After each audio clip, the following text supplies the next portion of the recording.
the Party Wall Act training, brick by brick. My name's Dale Gujral, sometimes known as the Party Wall guy. And I've got my connection details on there. The best way to connect to me is on LinkedIn. That's a company email. So if you've got any questions, it's 2 o'clock, so we're going to make a start now. I've got something going on here. Sorry, something going on in the background. Okay, great. So we're going to make a start now. Look, hang on a minute. That's it. Hopefully you can see me slightly better. I've been told to adjust my video framing. So I'm going to try and stay in the center today. This is day 2. There'll be day 3 as well. That's tomorrow, same time, 2 to 3 o'clock. Before we begin, and it's Thursday today, so a really big thank you to the NHS for looking after us. Also, all the key workers. And my dad passed away a couple of years ago, and the NHS was he was ill, quite ill prior. So not only thank you for the NHS for what they're doing now, but all they've done during all our lives. So we're very lucky and privileged to have the NHS here.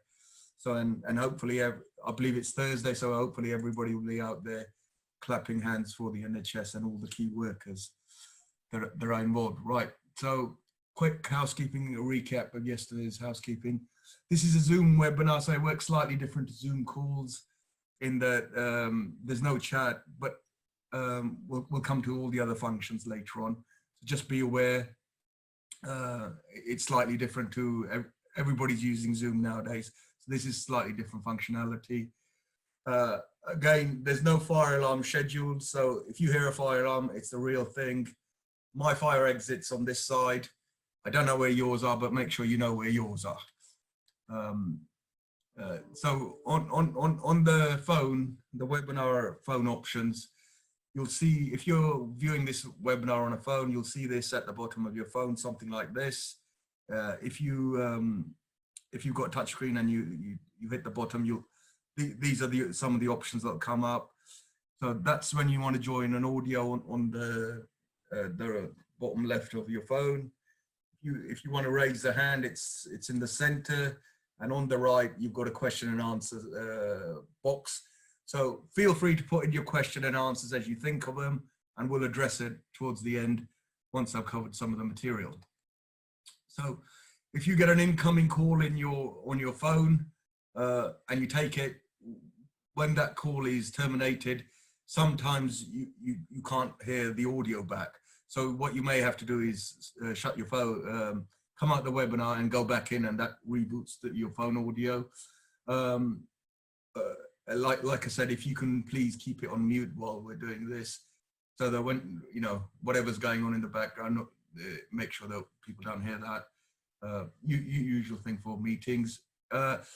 Should we lose internet, which has happened in one of our practices, we have a backup internet, so it'll take a minute or so to reboot, so stay with us there. And if we lose the backup internet, I think we've got bigger problems there than just this webinar.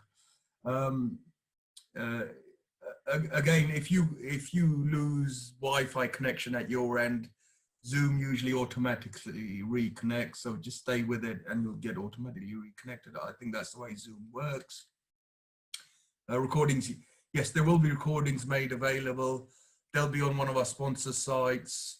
They'll be on our YouTube channel, and also the plan is, if you connect with me on LinkedIn, we're going to cut this up into bite-sized, manageable pieces and put those on gradually as we go along on my LinkedIn profile.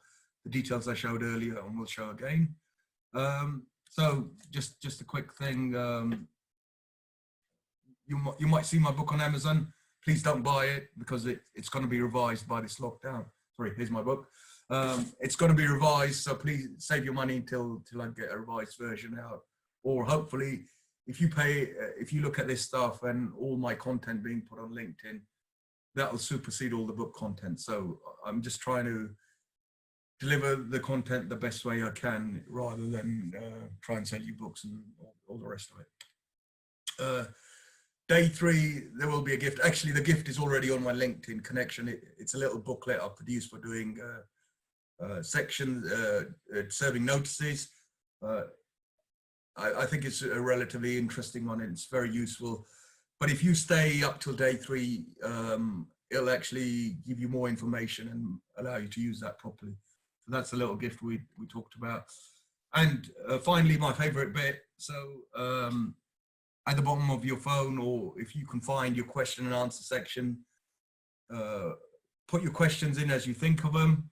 And so we're going to try and do a little raise hand practice now. So quick show of hands if you've come across the Party Wall Act prior to looking at being enrolled on this webinar. Great. Quick show of hands if you haven't come across it before and this is the first time you've heard of it. And quick show of hands if you've got no intention of putting your hand up whatsoever, regardless of whatever I say. So, great.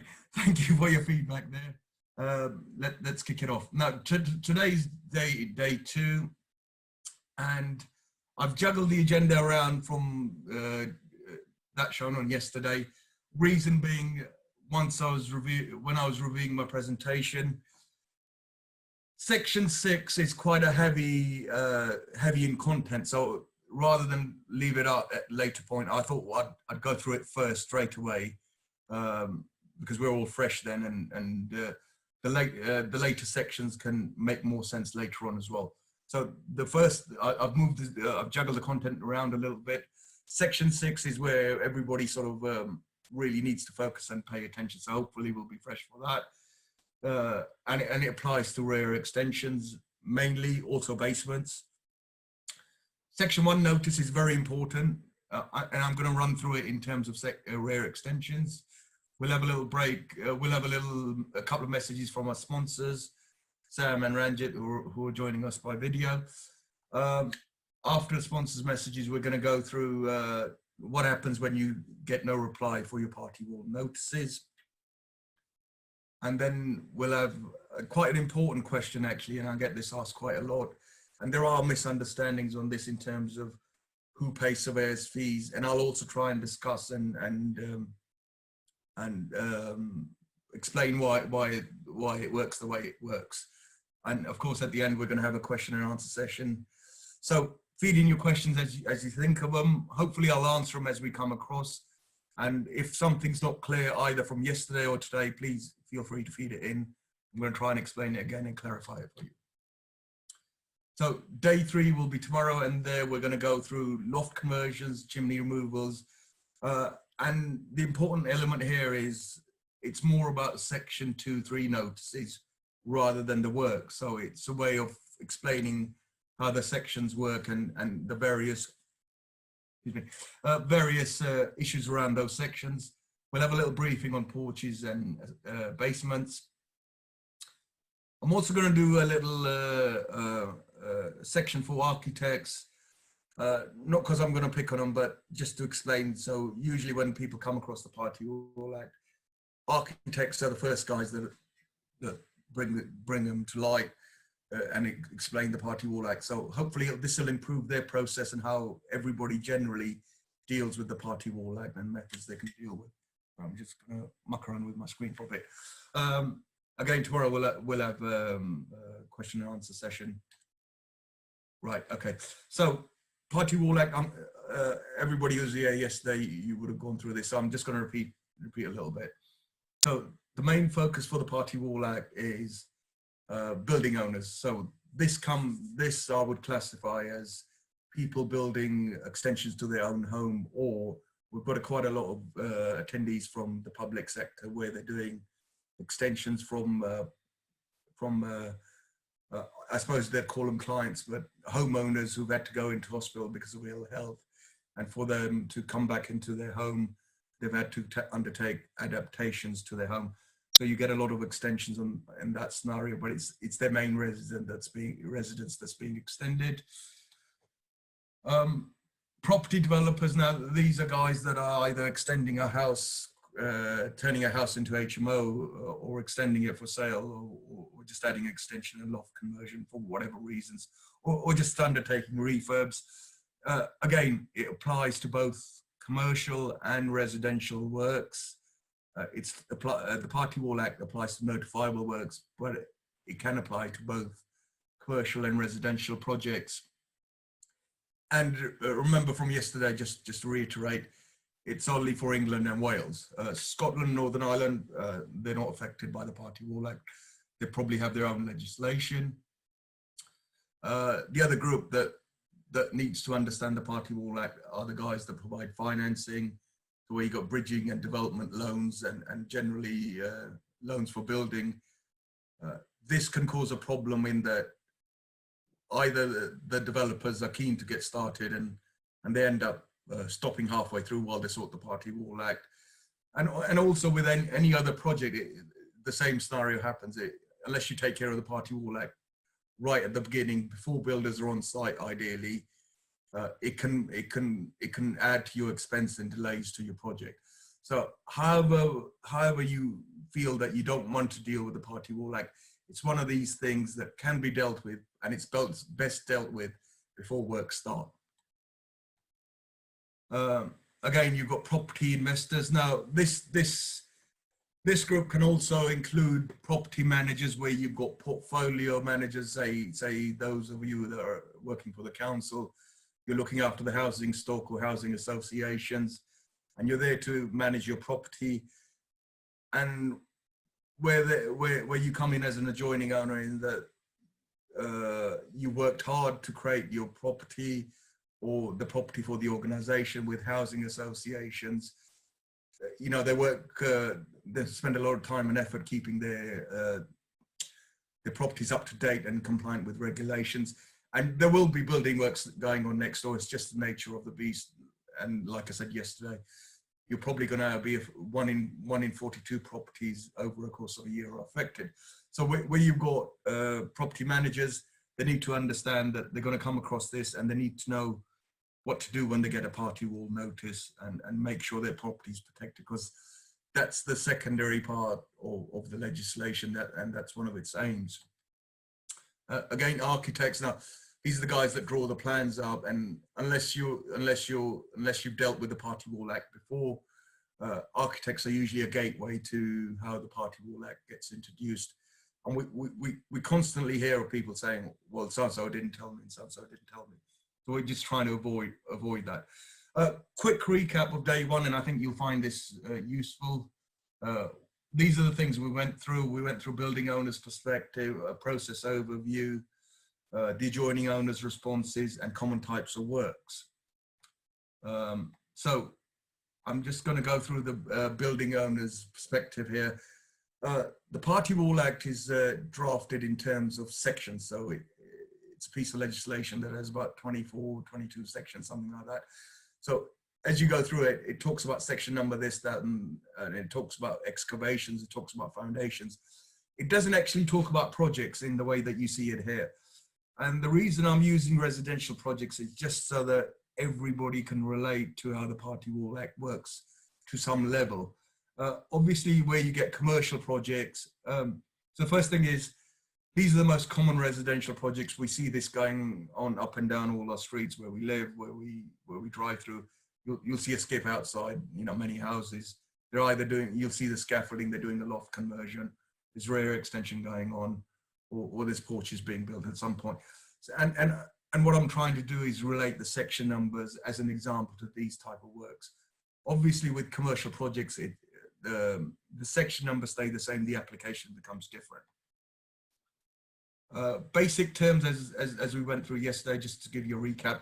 You have a building owner, this is the owner who's going to do the works.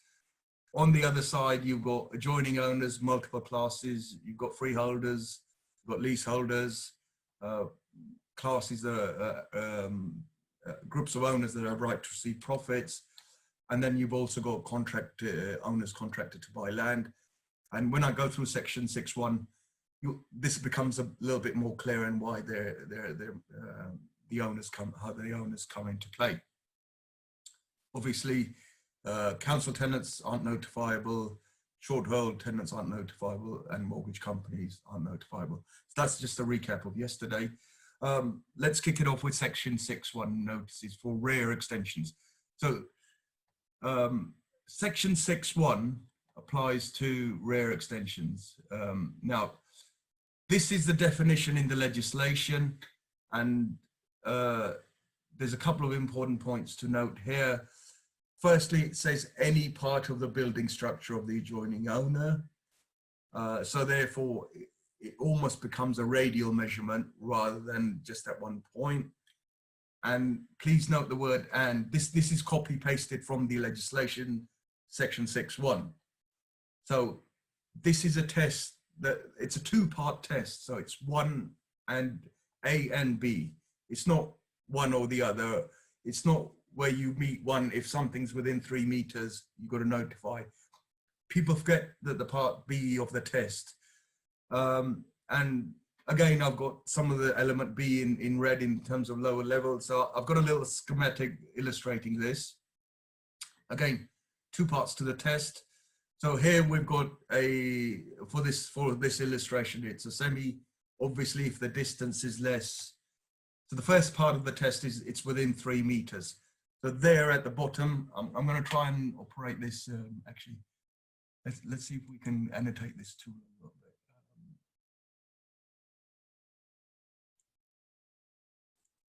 Okay, so there you'll see the proposed excavation.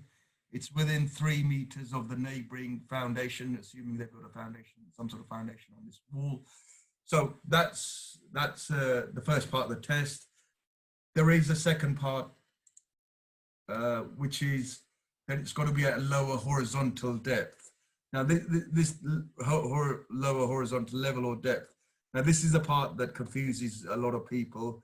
You've got to meet both tests, and also it's got to be a horizontal level. Now, the way sometimes notices are worded, and people read it, they phone me up and say, "Are you going below my foundation?" That's not what's being explained here.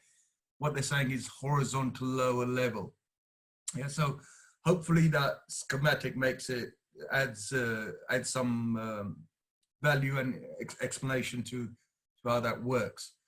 Now, there's also a section 6.2 under section 6, and this also applies. This is a slightly different test, and I'm just going. This is a text of the legislation, section 6.2. A building owner proposes to excavate, and the important point here is it's 6 meters of the horizontal distance instead of 3.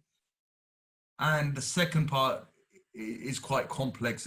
It talks about a 45-degree angle. Now, if there's any engineers on this webinar, they'll understand that this 45-degree angle referred to is how soil supports the neighboring building. And one of the reasons for the Party Wall Act is to protect the neighbor's easement, which comes under right of support. So this legislation is there to protect neighbor's right of support. And hence this 45-degree angle element of section 6.2 refers back to engineering calculations, and the engineers will understand this bit. I've got a little schematic here again, section 6.2, deeper foundations. This is mainly basements or larger projects. So where you've got people constructing basements, or you've got 6 meters or lower excavation. So for example, it may be commercial buildings where they've got car parks being excavated underneath. Section 6.2 usually applies. So you've got to look at 6 meters between the excavation and the neighboring foundations, and it's got to form this it's got to form this 45-degree angle. So basically what's happening there is when you're moving that soil, you're taking away the support. And if you go beyond that 45-degree angle, it means the soil can't support it, and neighboring building is at risk of slipping away. Okay, now, earlier on I referred to adjoining owners and freeholders and all of this. So in this little schematic, I've got the blue house is where the extension is happening. So let's look at this, and we're saying you're doing an extension in your house, and for example, this is a terrace house which has a neighboring house that's been converted into flats. So on this illustration, let's try and see if we can. This blue dwelling is your property. It has a terrace house and you're proposing to do a rear extension on it. So to the right, if you've got one freehold house, their neighbouring owners, they're notifiable as freehold owners. So that's one, because they're going to be within the 3 metre distance.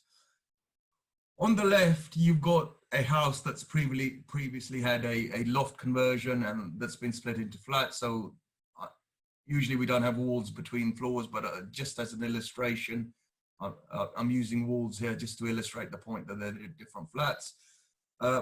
In this scenario, you're going to have two notifiable adjoining owners. One, the freeholder, i.e. the owner who owns the whole freehold for that property. And then at the ground level, if it's a separate flat, they'll have a leasehold of more than 1 year. So they're also notifiable as adjoining owners. Now, here's another illustration, similar scenario. This is where there's a pair of semis and you're doing a rear extension on this property. Again, the people next door are notifiable as adjoining owners. Now, in this scenario, you've got a driveway and they've got their own driveway. And usually driveways are roughly about 2.4 meters. And because the notifiable distance is 3 meters, this house on the other side is not notifiable. So that's the occasion where it's not notifiable. We do come across where there's a shared driveway and where you've got semis and there's a shared driveway. So instead of 2 driveways there, you've only got the one. And in that case, the distance is less than 3 meters. So even with a semi and you've got a driveway between the 2 houses, this house could then potentially be a notifiable owner. So that's a quick explanation of section 6.1, a little bit of section 6.2, and how adjoining owners and freeholders and leaseholders work to become notifiable owners. Okay, requirements of section 6 is you need to show a site plan with the depth of excavation of building owner proposes, and if you're erecting a building, the structure of that. So this is the only section that requires you to attach plans with it. When you're doing a loft, you don't actually need to attach plans. If you don't attach plans to a section 6 notice, the notice is technically invalid. And if someone's a little bit difficult, they can make you serve it again or say it's invalid, you've got to start again. So be aware that this point A is quite important, and point B is usually given when architects draw something up. They usually have a site plan where the building's going to sit. So we're going to come on to section 6.1. Now, section 6.1 is I'm guessing my favorite one, because it's the one that adds the most value to building owners, and it's the one that's most helpful to people doing building works, which is part of the party wall legislation. So 6.1, it talks about line of junction notice. Now, this is different to a boundary. Now, a lot of the times we go to seminars and those two terms are used interchangeably. So if you imagine a boundary is actually 3 dimensions in space. So it runs along the ground. It also goes up all the way up to the sky. So the boundary, in a sense, is, if you like, a 3 dimension, if you can imagine a fence. Let me see. And a line of junction is just that infinitesimally small point where 2 owners' land meets. So the line of junction only applies to the point where the 2 people's land meet, 2 owners' land meets at a ground level. And if you imagine a really small, infinitesimally small line, that's classified as a line of junction. And section 1 notice can only be served where there's nothing built on that line of junction. So the important thing to understand about Party Wall Act is party wall surveyors are not there to decide boundaries. So that has to be decided by the owners. And if you start having an argument with the neighbors as to where the boundary is, that becomes a boundary dispute, and those are really painful in terms of the lengthy, and there's no actual procedure to go with those. There is some legislation that was previously drafted. It's just because of Brexit and everything going on, it's sort of gone left on the back burner. And again, section 1 is most helpful for building owners. Important point to remember, and it was in the table earlier on, it's automatic consent. So this is one of the sections where if there's no reply within 14 plus 2 days, the legislation assumes that you've automatically got consent.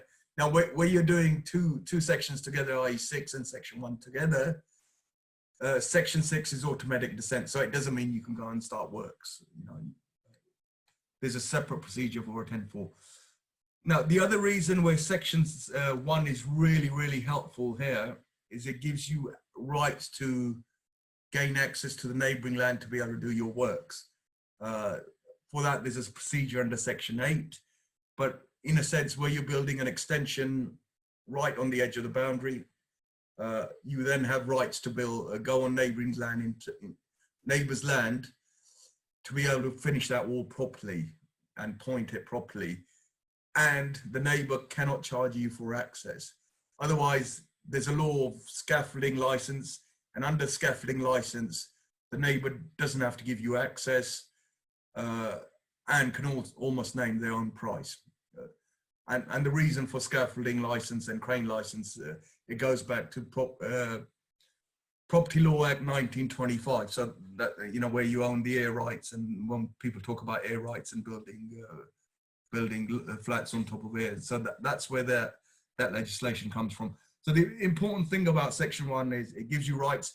Now, we're sitting here thinking, well, if you're building a rear extension, it's only 2.4 meters, we can build it overhand. That's fair enough, and that's a justified point. However, where you've got buildings of 2 stories or more, you know, where you've got buildings higher than 2 to 3 meters, health and safety legislation doesn't allow you to build it overhand, so that you're going to get a problem. And although you may have planning permission, if you can't put scaffolding to make sure that the builders are safe, health and safety may mean that you can't build that building effectively. And it goes back to the point yesterday where I talked about planning permission doesn't mean you can build. So that's an interaction there. Now, there's 3 types of types of notice. There's section 1.5, which says foundation wholly on building owner's land, which I'll come to later on. Now, section 6.2 is build on the line of junction. So this is where 2 neighbors decide, well, we're both going to build an extension. We might as well share this flank wall of the extension, so that A, it saves space for both owners, and B, it costs less because you're only building 1 wall. And usually where you're building a cavity wall, you've got 1 leaf, 2 leaf, and a cavity in between. So it's not a case of noise is going to be transmitted. Very effective, and where neighbors can agree, this is very useful.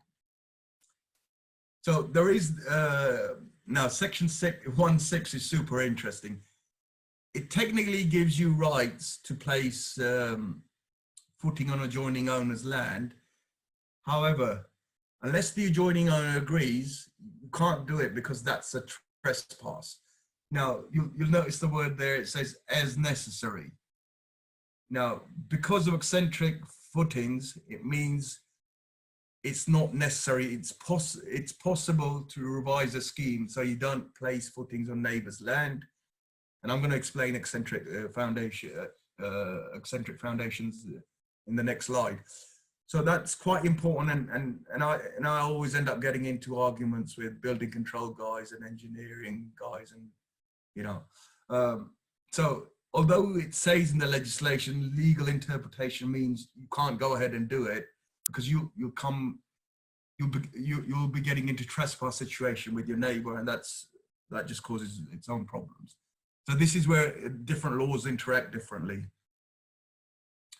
So this is what I spoke about earlier.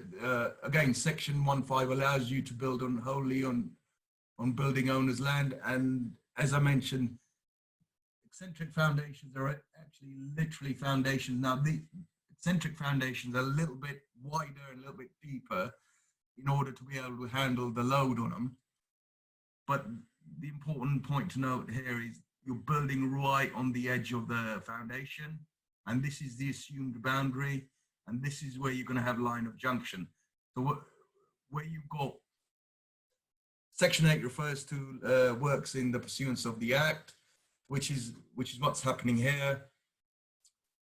And you're building on the line of junction. You're excavating here. You're going to make this foundation, and also you're going to build on the line of junction this wall, so that it gives you rights to go onto the neighbour's land and put scaffolding up to be able to put the building, to be able to put your building up, and point the brickwork so you get a nice finish.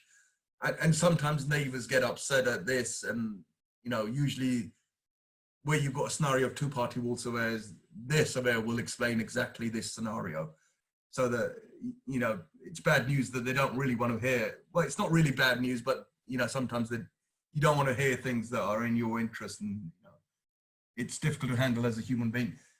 The important point to note is there's no projection here either in terms of the capping stone. So where you've got, sometimes you have capping stones that project slightly over, again, that's a trespass into air rights. So that's an important point to note when your designer's designing this. Building astride the boundary, this is when, as I mentioned earlier, you're going to build a wall. Both neighbors have decided they're going to build an extension similar sort of lengths. So obviously one neighbor has to go first unless you're going to build them together. So one neighbor goes first and the second owner goes second. And this is where there's another piece of element of the Act called Section 1111. It's actually called make use of costs, but it's sometimes referred by surveyors as enclosure costs. That's from the old legislation, and they haven't updated themselves, and it ends up being known in the industry as an enclosure cost. It's actually not closure cost. There's a little bit of a difference. I think I'm repeating my slide actually, sorry. So Section 1111, just to quickly go into it, it's make of use of cost. It's if one owner goes first, it's unfair that the other owner can use their wall without paying any cost. So just to be fair, it's a way of splitting the costs up, and it's only payable when the second owner uses that wall for their extension or their loft conversion. Now the owners can agree whatever they want, but if they can't come to an agreement in terms of costs, this is defined by Section 1111, and it's all about the square area that's being used to cover on the second owner's build. It's not about the total cost, it's just about how much of the area of that original wall constructed by the first owner they're using. So I think we're almost quite good on time, and we've got a message from one of our sponsors. I'll give you a little break, and I'll bring in Mr. Ranjit Singh. Let's see if we can work the tech here.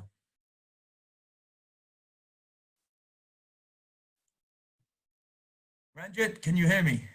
I can hear you loud and clear.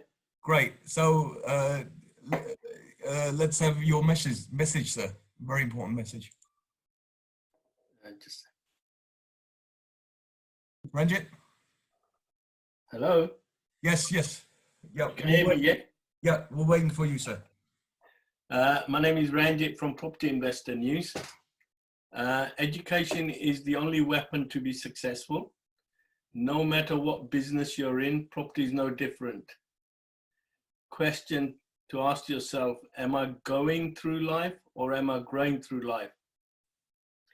Ask yourself, how much have I grown since the lockdown, and be true to yourself. Time is no excuse at the moment.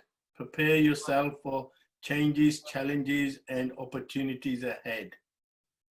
Become educated, knowledgeable, and informed investor. Subscribe to Property Investor News today. The special offer is 3 issues of Property Investor News magazine, and you also get a free book written by 2 auction industry experts, Jay Howard and Piotr Rusnik. They're showing on your screen there. Remember, I always say is to dig the well before you are thirsty. To subscribe, just follow the instructions on the slide there right in front of you.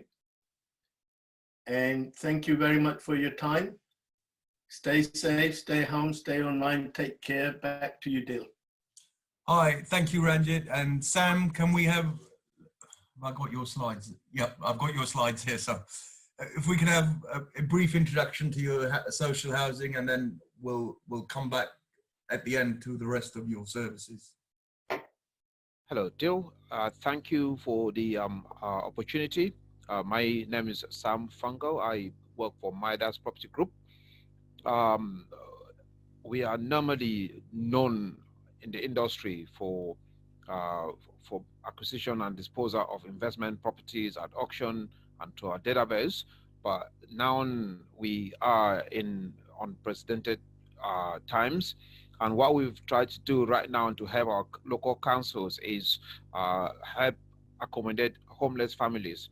So we are calling on any landlord that's on this platform that's got a property in North London or anywhere in London that's vacant, that we could be able to help you secure a 3 or 4 year or even a longer tenancy from one of the local boroughs in London for income, for housing support tenants, where you would actually, not only would you have guaranteed rental for the next 5 years, you are going to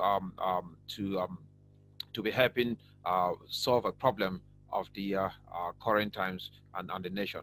Thank you. Thank you, Sam. And if it's okay, if you could stay till the end, we'll get you back on and to discuss more detail as to the services you offer. So thank you for that.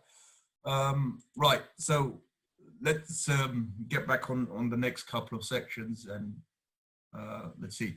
Okay, so yesterday I went through the reply notices and how that starts the whole procedure off in the Act. And a common misunderstanding is, well, I've sent the notices, I've had no reply from the neighbour, from the adjoining owners, so I can start works. It's actually not true, and it's the difference between the old 1939 Act and the 1996 Act. So the 1996 Act was almost wholesalely lifted from the 1939 Act and brought into legislation. There are some elements that are redundant, that are left over. There are other elements that were actually changed. And one of the big changes was in the London Building Act, where you received no, London Building Act 1939, where there was no reply, you were allowed to proceed with works. Whereas with this scenario, because it was designed to cover England and Wales and mainly more residential owners rather than inner city borough owners, which consisted of commercial landlords, shall we say, it was brought in that no reply would mean an automatic dissent. So I'm going to go through a 10-4 process, which is the procedure for having no reply to your notice. So at the start, you issue a notice and you post it. There's a minor error there. It should say 16 days, but we'll proceed here. The notice period is 14 days, and the other 2 days are for deemed service act, because you have to post the notice just to be able to, and it's particularly useful where owners hand notices to the neighbor because they can't prove that they've sent it. This is why you should also post it in parallel, and more importantly, post it via certificate of posting and not recorded delivery. Because if you post it via recorded delivery, if next door doesn't sign, they're not in, or the postman drops the red card through and no one goes to pick it up, it's not counted as service. Whereas if you send it via certificate of posting, it's deemed to have served under the Deemed Service Act. No, it should be 2 days. I'll put one there for some reason. The next part of the process is you then send, if there's no reply, you send a 10-4 letter. And again, this is a 10-day notice. It's a section 10-4 notice under section 10-4B. You send a letter to those adjoining owners that have not replied. And after waiting 10 days, 12 days,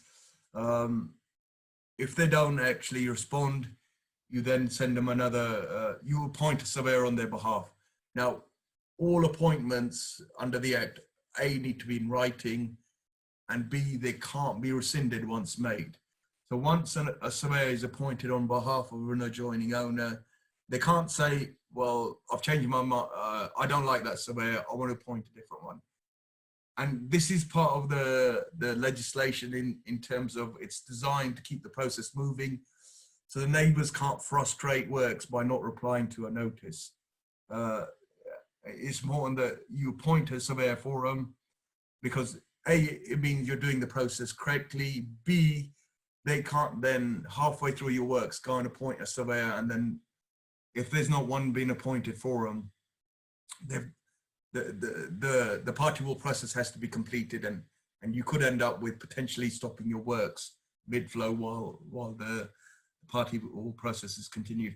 Now, where you've got an surveyor appointed on behalf of an adjoining owner, they'll write to the adjoining owner saying, look, we've been appointed on your behalf. Could we have access to do a schedule of condition? Now, prior to COVID-19, and COVID-19 has a different, there's a slight change going on here, but generally prior to COVID-19, if the adjoining owners didn't give somebody access, after 7 or 10 days, I'll put 10 days, it could be 7 days, the surveyors then carry out an award, and their works can then begin, and the building owner has followed all the process, and the adjoining owner can't then say, where's my award? I've had no survey, and I'm going to take you to court and get an injunction because you haven't followed the process. So following the process means that you're protecting yourself from this sort of action happening. It's also important on the other side, where if you're an adjoining owner, to respond to the notices, because you may end up with no survey of your property, and that weakens your case for compensation or getting damage rectified for damage. And as I mentioned earlier, it's important for building owners to make sure this is all complied with. Otherwise, it could be a scenario where the work's having to stop, and when you've got builders and contractors on site, and you're having to stop contractors, it causes delay and it adds extra unnecessary expense. So the next part of the presentation is surveyors' fees, stroke costs, and who pays and why. So there's a little bit of a point to look at here. I put down surveyors' fees and stroke costs. Everybody talks about surveyors' fees, but legislation only talks about reasonable costs. So that's why I've phrased it this way. It's quite important, you know, when we're dealing with surveyors, that's a minute point. So I'll make sure I covered both bases there. So it's an important question, and the answer actually is a little bit more complicated than the common understanding. I hear it a lot of the time in presentations. I'm doing the work, so the building owner pays. It's largely true most of the time, but because they don't understand the detailed reasoning behind it, it's not actually technically true. So it all comes down to who benefits from the works. So where you've got a rear extension, a loft conversion, a removal of chimney breasts, all the benefits of these works are to the building owner. So basically, if I'm doing a loft conversion in my house, I'm going to get all the benefit. It's going to add extra space to my house. If I'm doing a rear extension, I'm going to get a bigger living space. Yeah. If I'm taking chimneys out, I'm going to get about half a dozen more square foot. I'm not really a fan of chimney removals, but that's a different issue. Either way, all the benefits are going to accrue to me as a building owner doing the works. Therefore, all the surveyor's costs are paid by the building owners. If you're next door to me and I'm doing these works, it's unfair on you. All you're going to get is noise, dust, and aggravation from these works. So it's not fair that you have to put up with that. And there is legislation saying that there are reasonable inconvenience that you have to deal with. So just on a side point, you know, we've turned up the surveys, and there's two surveyors involved, and the adjoining owner has tenants in the property. The tenants have said, look, I work from home, this is going to affect my work. And nowadays, everyone's working from home almost basically, apart from Sam. Most of us are working from home. And the neighbouring owner surveyor said, look, you have to put up with the inconvenience because otherwise there'll be no building work ever done in this country. I mean, it's difficult enough to do building work as it is. So there is some sort of inconvenience, but going back to the point on surveyor's fees, those type of works, it's the building owner that's going to pay.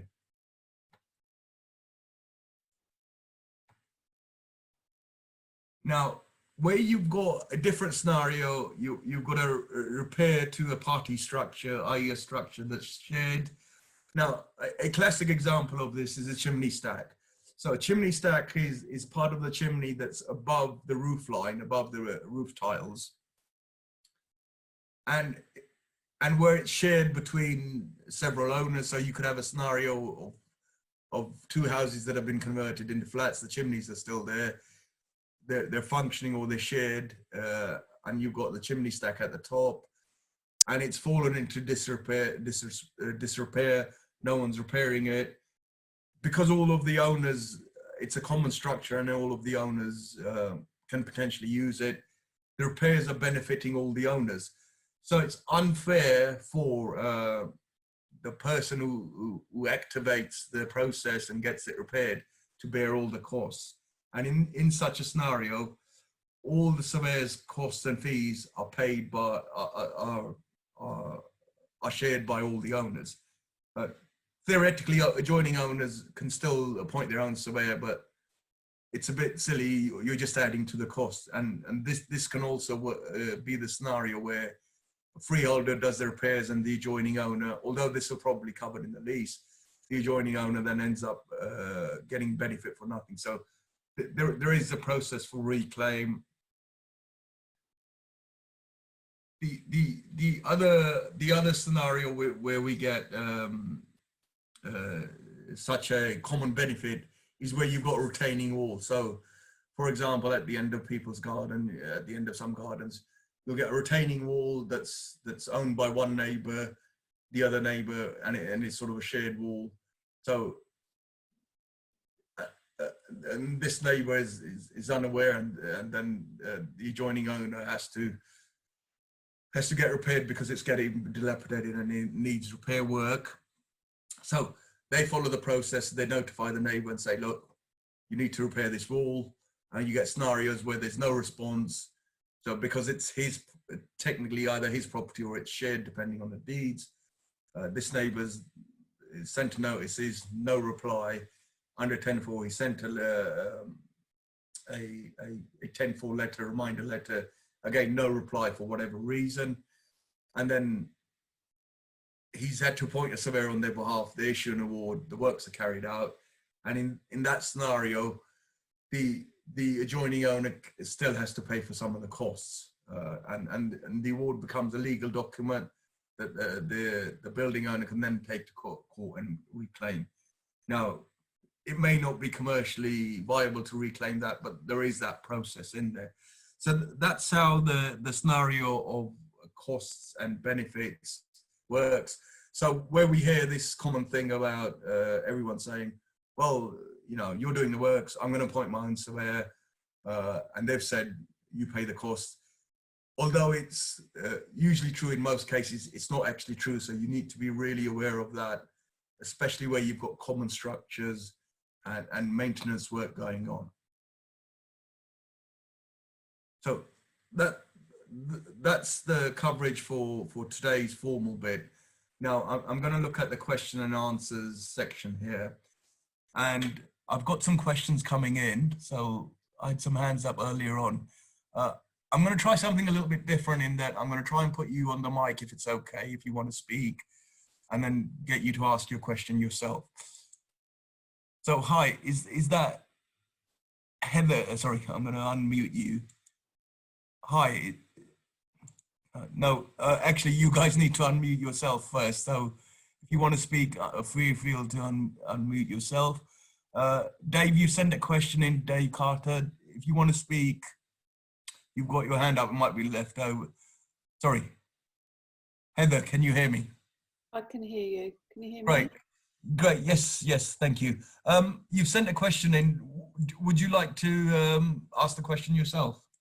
I'm working on an extension at the moment where there is a brick built garage on the boundary between the two detached bungalows. The new extension is going to be built more than 3 meters from the brick built garage. Yeah. However, there are trees right on that boundary that need to be removed. Okay. Do trees come under the party wall?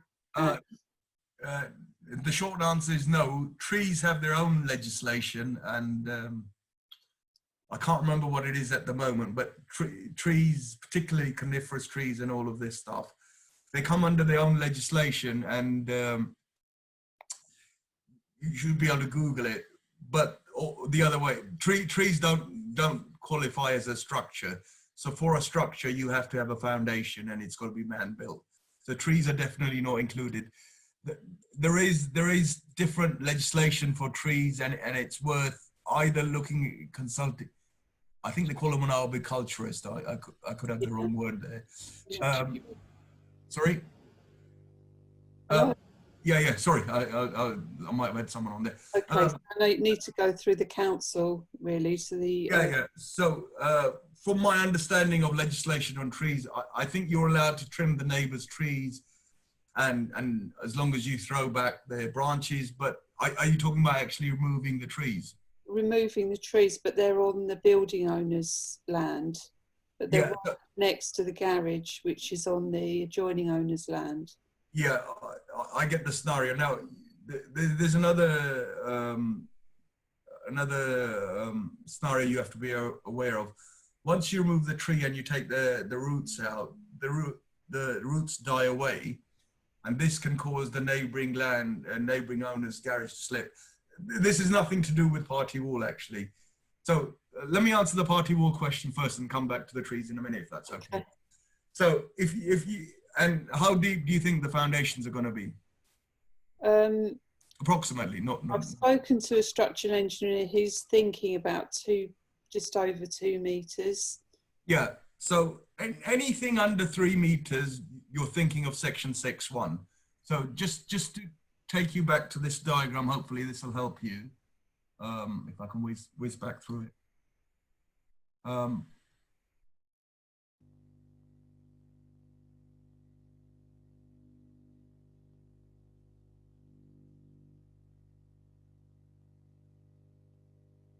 So where you although it's not the correct way to understand it, but roughly speaking, were you excavating anything less than 3? No, that's the diagram. Sorry. Where your foundations are going to be less than 3 meters, you need to look at section 6.1, and in there you've got to meet 2 tests. If it's within 3 meters, and it's to a lower depth. Now, from the sounds of it, you're going to be going to a lower depth, and part of the reason probably for that is the existing trees, that they want a deeper foundation. Yeah. So if you imagine this to be the neighbour's garage, yeah. If it's more than 3 meters away, they're not notifiable under section 6.1. Okay. And if it's not deeper than 3 meters, then 6.2 won't apply either. So I'm just going to show you this section 6.2. So, and this is a simple way of thinking about it, but technically it's not correct. But this actually clarifies your thinking. If your excavation is anything less than 3 meters, you don't need to think about section 6.2. Now, where your excavation becomes deeper than 3 meters, then you need to consider section 6. But either way, if that garage is more than 6 meters away, 6.2 probably doesn't apply either. Does that answer your question? Yeah, I understand that we don't need the Party Wall Act. Yeah. For this, but it's just whether I need to notify because we're going to be damaging the foundations by removing the trees, because Exactly. Yeah. building control and the engineer have asked for the trees to be removed. Yes. Yeah. Yeah. So sometimes when they say remove trees, it could be that they want the trees cut off and you excavate, but you leave the roots in there because that's one way of avoiding damage or lessening the damage. But here you're going to have to consult with someone who deals with trees, Okay. perhaps a tree surgeon. Hopefully that was useful and that helps your question there. Yeah. Yes, it does. Thank you very much. Great. Let me see if I can get this working. Right, Dave, would you like to ask your question? I think I've on. Hello? Yeah, similar question to Heather. Okay, great. It's just whether there's a difference between an adjoining garage and a detached garage with the 3 meter rule. No, it's all about a structure, and a structure is defined with a building with a foundation. Now, there's a very interesting scenario here where you've got sheds. So we all see these wooden sheds that have, some of them have a concrete slab and some are basically resting on the ground. You know, the things you buy from the shed, the big superstores. So in that case, where you've got a wooden shed, if it's resting on the grass, there's no foundation, that's not a notifiable structure. Where it's resting on a concrete slab, that becomes the foundation for that shed. So that's the definition of a structure, anything that has a foundation. Yeah? Thank you. And does that clarify your question? Is that helpful? Yeah, thank you very much. Thank you, David. Thank you, Dave. Thank you for the question. Right, I've got another question here. Let me see if I can read it out. This is an anonymous one, so I can't find anonymous on the participants. I'm going to have to go through it myself. Do you need to notify adjoining owner if you need to just check that the basement depth can be increased? Currently, basement depth is 1.8 meters. Yeah, so I'm guessing where you've got 1.8 meter and you want to increase the depth of your basement. Yes, because what you're effectively doing, unless your walls are below this basement, and a lot of the old buildings, you've got basements and you could see the foundations there. And it again goes back to this section 6.1. I'm gonna put the slide back on. So again, same scenario, except the buildings are right next to each other, and you sort of, obviously you're within 3 meters. And if you were excavating below their foundation, so if we pretend this is the basement and it's got a little bit of foundation and you're going to excavate further in, therefore they're notifiable because A, it's met the 2 tests. A, you've met the test of it being within 3 meters. B, you're going with a lower foundation. And there's also something called underpinning, which might come into play here. So look at that. And you might need to underpin because you're protecting a sinking building. So that's also notifiable works. So those are the interactions between the Party Wall Act, maintenance, and so the basic question again to repeat is, if you're lowering your basement, do you need to notify under the Party Wall Act? Yes, you are. And with basements, A, you need to take extra care because it's the most risky type of works. And it's the one type of works we're not really supposed to act as agreed surveyors. The recommendation from our governing body is, because basements are more complex works, each party, each of the owners should have their own surveyors. So I think I've come to, there's no more questions here. So for tomorrow, let me see. Okay, oh, sorry, I've missed one question. Let me see if I can get the,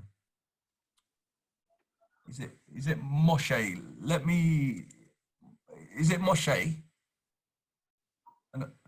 Hello? Let me see if I can get you on. Sorry, just stay with me 1 minute.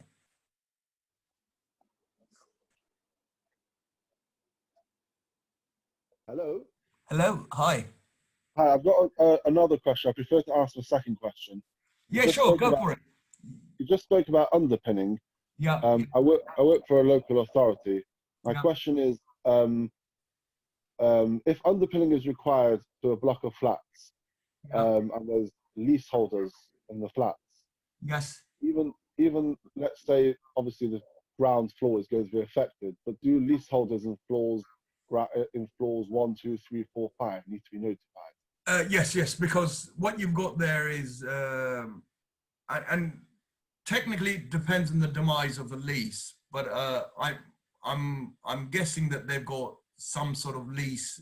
You'll have to read the terms of the lease, because sometimes the lease is defined that their lease starts from paint finish onwards, and sometimes they're responsible for the repairs. So if they're not, if the lease isn't, if the lease doesn't, if the party wall is under the demise of the freehold owner, then the freehold owner can portion their costs anyway. But sometimes the lease's demise covers an element of the freehold of the party wall. So first of all, you need to check the demise of the lease, and secondly, if the freeholder has to pay for the underpinning, they can probably charge it back to the leasehold owners anyway. Okay, so let me ask you like this. Generally, with the local authority that I work, then the leaseholders are responsible for internal, and the local authority, being the freeholder, they're responsible for external. So, if the roof needs repairing, that would not be responsible. That would not be the responsibility of the leaseholder. Yeah, so in that scenario, demise of the lease, and because they're not owners of that party structure, then it would come down to the freeholders. You've got to get advice on the demise of the lease, basically. Okay, thank you. Thank you very much. Is that useful to you? Yes, thank you. Super. I'm trying to get is it Machine on? So let me see if I did find you earlier. It'd be nice to ask you to be able to get you to ask your own questions.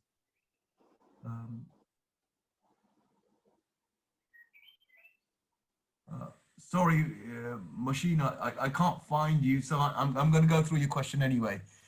If there's more than 6 meters, does the 45-degree angle apply? No. So back to this 45-degree angle. Once it goes beyond the adjoining owner's building of 6 meters, the 45-degree angle actually doesn't apply. So it only extends up to 6 meters. Beyond that, because there's little impact, and according to the legislation, it doesn't apply. So hopefully that answers that question.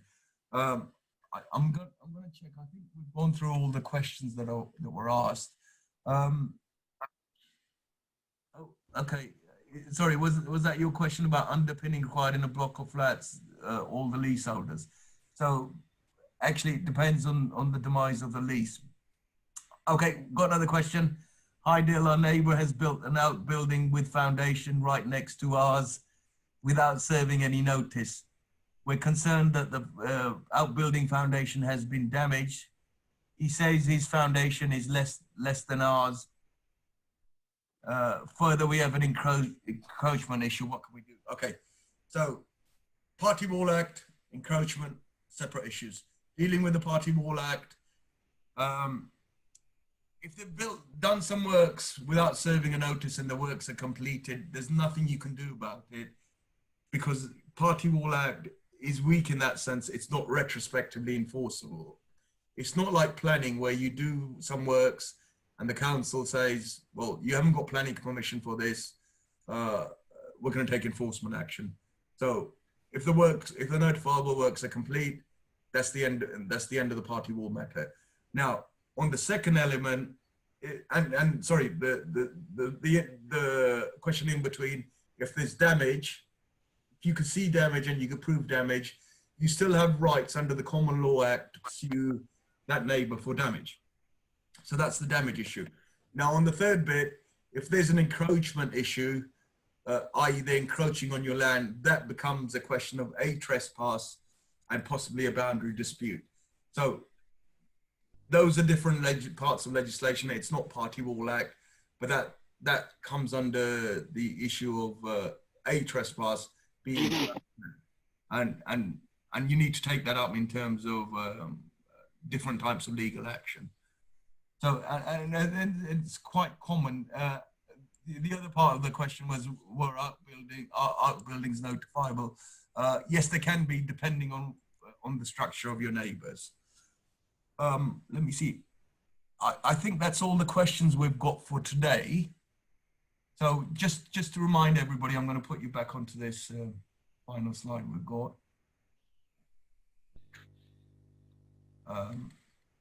Through all the slides. So tomorrow's session, let's see if I can get this up.